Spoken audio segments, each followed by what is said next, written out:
মতো হাত বাড়াইলাম, তুমি যদি ক্ষমা না করো কে আমাদেরকে ক্ষমা করবে? কে আমাদের মাফ করবে?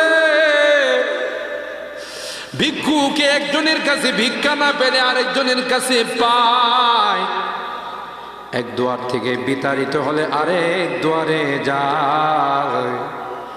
তোমার দরবার থেকে যদি মাহরুম হয়ে যায়, বিতাড়িত হয়ে যায়, কার কাছে যাব? কে আমাদেরকে ক্ষমা করবে? মালিক রে, কাঙ্গালের মতো হাত বাড়াইলাম, তাওবা করতেছি, আর জীবনে কোনোদিন নামাজ ছাড়ব না, আর জীবনে কোনো গুনাহ করব না,